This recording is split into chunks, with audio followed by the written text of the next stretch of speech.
Hello student, MS classes में आप सबका स्वागत है। आशा करते हैं कि आप सब जो है बेहतर होंगे और अच्छी तरीके से अपने एग्ज़ाम की प्रिपरेशन कर रहे होंगे, पढ़ाई शुरू कर चुके होंगे आप लोग।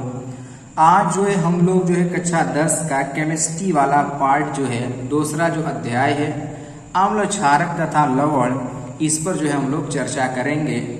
तो यहाँ पर देखिए, सबसे पहले अभी अब क्षारक क्या चीज़ होता है इसको हम लोग पढ़ चुके हैं। पिछले लेक्चर में आप लोग वहाँ से जा कर के देख सकते हैं कि क्षारक किसे कहते हैं। वहाँ पर मैंने आप लोग को डिटेल में क्षारक और क्षार दो चीज़ों के बारे में मैंने चर्चा किया है।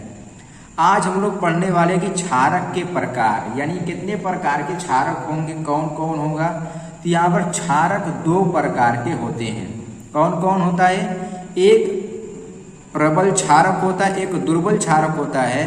तो आयनन के आधार पर क्षारकों को दो भागों में वर्गीकृत किया गया है, वर्गीकृत किया जा सकता है, प्रबल क्षार और दुर्बल क्षार।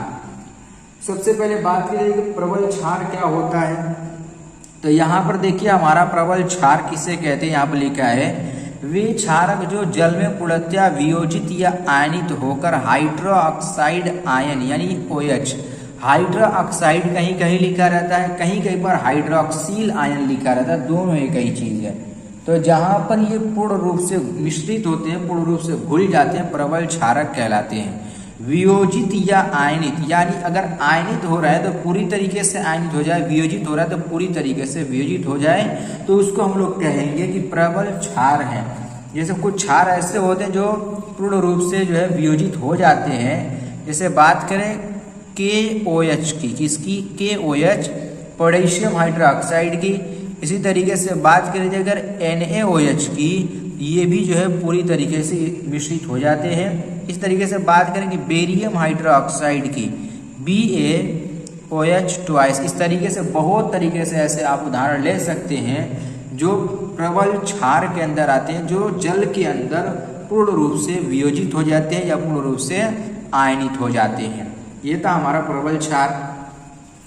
अब देखिए दुर्बल क्षार क्या कहलाते हैं। तो दुर्बल क्षार उसे कहते हैं कि वे क्षारक, देखो क्षार लिखा है, क्षार नहीं क्षारक लिखा है, तो क्या हो जाएगा कि वे क्षारक जो जल में पूर्णतया वियोजित या आयनित नहीं होते, यानी जल के अंदर पूर्ण रूप से नहीं वियोजित हो पाते हैं और नहीं आयनित होते हैं, ऐसे क्षारकों को हम लोग क्या बोलेंगे? दुर्बल क्षार, यानी बिल्कुल वीक बेसिस बोला जाता है। इसको क्या बोलते हैं? वीक बेसिस कहते हैं। अगर इसके एग्जाम्पल की बात करें तो जो अमोनियम हाइड्रोक्साइड होता है, जैसे अगर अमोनियम हाइड्रोक्साइड का फॉर्मूला NH4OH हो गया। इसी तरीके से अमोनियम हाइड्रोक्साइड के अलावा एल्यूमिनियम हाइड्रोक्साइड, जिसका फॉर्मूला होता है कि AlOH थरायस होता है। और इस तरीके से बहुत तरीके से इसके उदाहरण आप लोग लिख सकते हैं। कहीं से भी आप लोग देख लीजिए, गूगल से या जहाँ से भी देख सकते हैं, प्रबल क्षारक, दुर्बल क्षारक, जो एग्जाम्पल है उसका लिख सकते हैं। ये सब हमारा क्या है, मतलब ये जो होगा, ये सब अमोनियम हाइड्रोक्साइड और एल्यूमिनियम हाइड्रोक्साइड ये जल में जो है पूरी तरीके से जो है आयनित या वियोजित नहीं हो पाते, इसीलिए इसको क्या बोला जाता है कि दुर्बल क्षारक कहते हैं। तो ये था हमारा जो है क्षार के प्रकार, कौन कौन से? दो प्रकार के, प्रबल क्षारक और दुर्बल क्षारक। अब हम लोग थोड़ा सा इसको और आगे बढ़ाएंगे और इसकी जो फिजिकल प्रॉपर्टी पर चर्चा करेंगे, भौतिक गुण पर। किसके भौतिक गुण? तो जो क्षारक के जो भौतिक गुण होते हैं इसके बारे में जानेंगे कि क्षारक के भौतिक गुण क्या होते हैं, कौन कौन से होते हैं। तो यहाँ पर लिखा नहीं है, तो हम लोग को जो है लिखना पड़ेगा यहाँ पर कि क्षारक के भौतिक गुण क्या है और इसका क्या मतलब है, इसको हम लोग डिटेल से पढ़ने वाले हैं। अब देखिए यहाँ से पहला पॉइंट हमारा क्या होगा। तो पहले पॉइंट हम लोग लिखेंगे क्षारक क्या होते हैं? जल में विलेय होते तथा स्वाद में तीखे और कड़वे होते हैं। यहाँ पर लिख लीजिए, देखो यहाँ पर मैं लिख दे रहा हूँ, क्षारक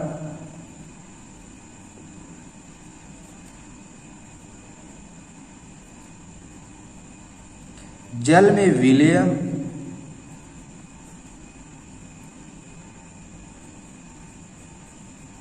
तथा स्वाद में तीखे या तीखा और कड़वे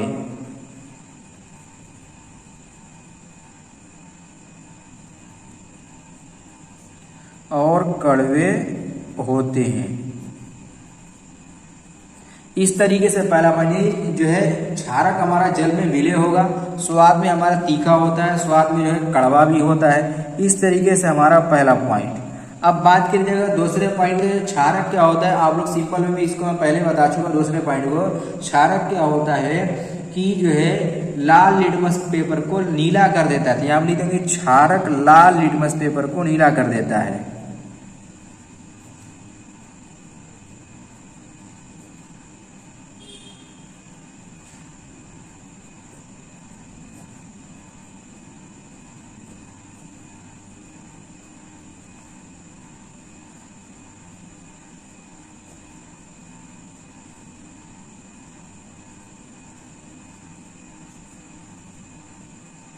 नीला कर देता है। ठीक इस तरीके से क्षारक हमारा क्या है, लाल लिटमस पेपर को नीला कर देता है। यानी अगर कोई भी लाल लिटमस पेपर किसी भी विलेन में डालने पर यदि अगर वो नीला हो जाए तो इसका मतलब ये है कि वो हमारा किस प्रकार का है, वो क्षारक है।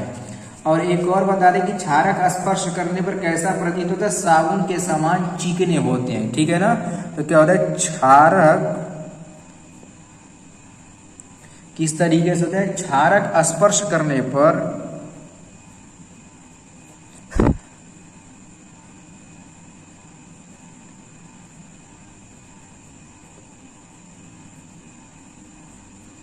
साबुन के समान चिकने होते हैं।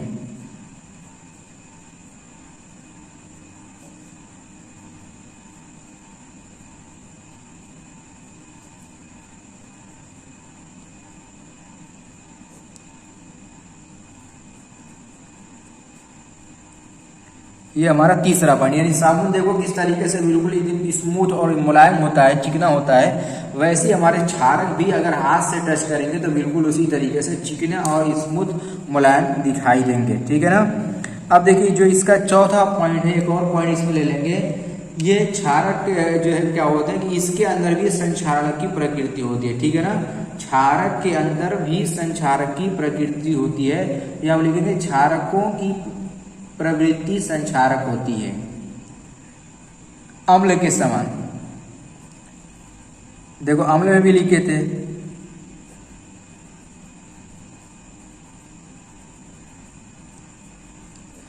क्षारक की प्रकृति संक्षारक होती है।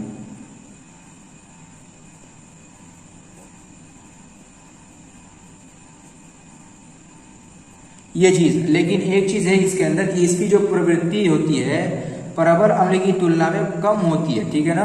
क्षारक की प्रकृति संक्षारक होती है, परंतु यहाँ पर आगे लिख सकते हैं कि यह प्रवृत्ति प्रबल अम्लों की तुलना में कम होती है। यहाँ पर लिख सकते हैं, लिख भी दे रहा हूं, यह प्रवृत्ति कौन सी, यानी जो संक्षारण की प्रवृत्ति है वो प्रवृत्ति प्रबल अम्ल की तुलना में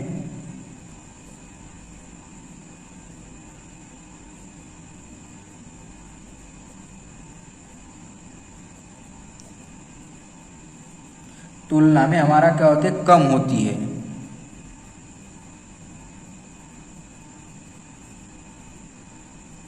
इस तरीके से जो हम लोग यहाँ पर इसको लिख सकते हैं। यानी संक्षारण तो होता है, यानी ये भी जो है खराब कर देगा सामान को, क्षार भी जो है सामान को खराब कर देगा, संक्षारित कर देगा। लेकिन ये जो है अगर देखा जाए तो अम्ल के हिसाब से उसके कंपैरिजन में अम्ल की तुलना में कम होता है। अम्ल जो है बहुत तीव्रता के साथ संचारित करेगा, लेकिन जो क्षारक है ये जो है कम संचारित करेगा उसके हिसाब से। तो इसीलिए यहाँ पर वही लिखा है कि इसकी प्रवृत्ति प्रबल अम्ल की तुलना में कम होती है, लेकिन संचारक जरूर होते हैं। ये इसका मेन पॉइंट है।